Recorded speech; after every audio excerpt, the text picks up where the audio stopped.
दोस्तों आज हम जानेंगे बिग बैंग थ्योरी यानी महाविस्फोटक सिद्धांत के बारे में।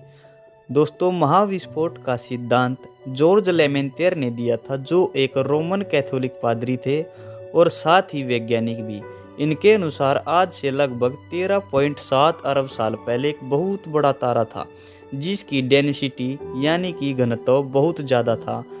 हमारी पहली वीडियो में हमने ब्लैक होल के बारे में बात की थी और जाना था कि ये कैसे बनते हैं। पर क्या आपको पता है कि ब्लैक होल का घनत्व कितना ज़्यादा होता है? दोस्तों अगर हम ब्लैक होल के घनत्व के बारे में बात करें तो इसका घनत्व इतना ज़्यादा होता है कि अगर आप इसके अंदर से एक चम्मच मिट्टी बाहर निकाल ले तो इस मिट्टी का वजन पृथ्वी पर रहने वाले 10 बड़े हाथियों के बराबर का होगा। अब सवाल ये उठता है कि किसी भी ब्लैक होल की डेंसिटी इतनी ज़्यादा क्यों होती है? तो चलिए दोस्तों एक उदाहरण से इसे हम समझते हैं। जैसे आपको ये कार दिख रही है, अगर हम इसे पीट पीट कर या किसी मशीनी सहायता से इसे एक कंचे का आकार दे दें तो ये भी एक प्रकार से ब्लैक होल बन जाएगी, जो दिखने में भले ही अब आपको कंचे जैसी लग रही है पर इसका वजन अभी भी उस कार के जितना होगा। तो दोस्तों अब आपको ये डाउट तो पक्का क्लियर हो गया होगा कि किसी ब्लैक होल की डेंसिटी इतनी ज़्यादा क्यों होती है। वैसे ही जॉर्ज लेमेंतेर ने बताया कि लगभग 13.7 अरब साल पहले एक तारा ऐसा था जिसकी डेंसिटी इतनी ज़्यादा थी जितनी किसी ब्लैक होल की होती है, और दूसरा वो साइज में भी बहुत बड़े तारे के बराबर था।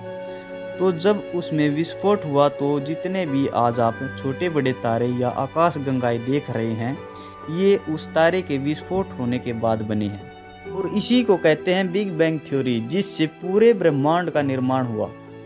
और अगर बात करें हमारे सौरमंडल की, जिसमें आपके सभी ग्रह उपग्रह आते हैं, तो वो तो हमारी आकाश गंगा का इतना छोटा सा हिस्सा है जो ना के बराबर है, क्योंकि ये तो सबसे आखिर में आता है। जैसे हम इस डायग्राम से समझने की कोशिश करते हैं। देखिए दोस्तों, इसमें सबसे पहले आएगा ब्रह्मांड, फिर इसके अंदर आता है क्लस्टर, क्लस्टर के अंदर आती है आकाश गंगाएं, आकाश गंगा के अंदर आता है तारामंडल, तारामंडल के अंदर आते हैं हमारे नक्षत्र और नक्षत्र के अंदर आता है सौरमंडल। तो ब्रह्मांड कितना बड़ा है अब आपको अंदाज़ा लग गया होगा। और अगर आप वीडियो के माध्यम से देखना चाहते हैं कि ये कितना बड़ा है तो ऊपर आपको आई बटन में लिंक दिया हुआ है, आप इस पर क्लिक करके वीडियो देख सकते हैं। और मैं दावे के साथ कह सकता हूँ दोस्तों, ये वीडियो देखने के बाद आपकी आंखें फटी की फटी रह जाएंगी। अब वापस आते हैं हमारे टॉपिक पर। तो हम बात कर रहे थे ब्रह्मांड, जिसे आप इंग्लिश में यूनिवर्स कहते हैं। तो दोस्तों यूनिवर्स में सारा खेल है ना सिर्फ दो चीज़ों का है, तारे और इनके बीच जो खाली जगह होती है जिसे आप स्पेस या अंतरिक्ष कहते हैं। क्योंकि रात को जब आप आसमान की ओर देखोगे तो आपको या तो तारे दिखेंगे या फिर उनके बीच की खाली जगह, और इन्हीं तारों के बीच में हमारे ग्रह होते हैं। तो इन्हीं ग्रहों में से एक है हमारी पृथ्वी, जिस पर बहुत साल पहले एक वैज्ञानिक ने जन्म लिया, जिसे आप अच्छी तरह से जानते हैं दोस्तों। इनका नाम है एडविन हब्बल, जिन्होंने बड़ी ही शानदार चीज़ बनाई, टेलीस्कोप, जिसे बाद में अंतरिक्ष में भेजा गया। और गजब की बात तो ये है दोस्तों कि इस टेलीस्कोप का नाम भी इनके नाम पर रख दिया गया, हब्बल टेलीस्कोप। तो इसे अंतरिक्ष में भेजने के बाद वैज्ञानिकों को एक विचित्र बात का पता चला।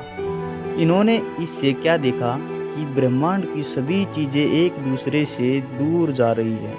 फिर वैज्ञानिकों ने इससे अनुमान लगाया कि जो महाविस्फोटक सिद्धांत हुआ वो किसी न किसी खिंचाव के कारण हुआ था, यानी जो तारा ब्लास्ट हुआ था वो किसी न किसी ऐसी शक्ति के कारण हुआ था जो बाहर से उसे खींच रही थी, जिससे वो ब्लास्ट हो गया और छोटे छोटे तारों में बिखर गया। और इन्हीं तारों के समूह को हम आकाशगंगा कहते हैं। लेकिन फिर एडविन हब्बल ने एक और घटना को नोटिस किया कि जिस आकाश गंगा में हम रहते हैं इसके तारे भी एक दूसरे से दूर जा रहे हैं।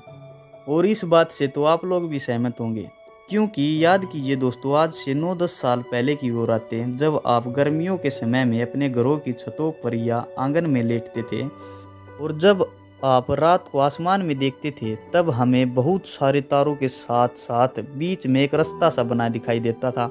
आई एम नॉट श्योर कि आप में से सभी ने वो देखा हो, पर मैंने ज़रूर देखा है, और जिसने भी वो देखा है एक बार कमेंट बॉक्स में ज़रूर बताएं। तो दोस्तों, जब मैं आसमान में बने इस रास्ते के बारे में अपने घर वालों से पूछता था कि ये क्या है, तो उनका हमेशा एक ही जवाब होता था कि बेटा ये कुछ नहीं है बल्कि भूतों का रास्ता है। रात के समय में भूत प्रेत यहीं से आते जाते हैं। अब इसमें हमारे घर वालों का कोई दोष नहीं है, क्योंकि उन्होंने इसके बारे में पढ़ा होता तो वो मुझे बताते कि बेटा ये कोई भूतों का रास्ता नहीं बल्कि जिसे आप देख रहे हैं ये आकाश गंगा है। और दोस्तों, अभी की मैं बात करूँ तो आपको वो रास्ता देखने को नहीं मिलेगा, मौसम चाहे कितना भी साफ हो। और इसका कारण यही है कि सभी तारे एक दूसरे से दूर जा रहे हैं। जिस दिन इन्हें दूर भेजने वाली शक्ति खत्म हो जाएगी तो एक समय ऐसा आएगा कि ये वापस से आकर जुड़ने लगेंगे और फिर से अपने मूल गोले का निर्माण कर लेंगे। तो जो बिग बैंग था वो वापस में आके जुड़ जाएगा, और जब सभी चीजें दोबारा आपस में आके जुड़ जाएंगी तो उस घटना को कहा जाएगा सुपर क्रंच का सिद्धांत। तो आज के लिए दोस्तों इतना ही, मिलते हैं आपसे अगली वीडियो में।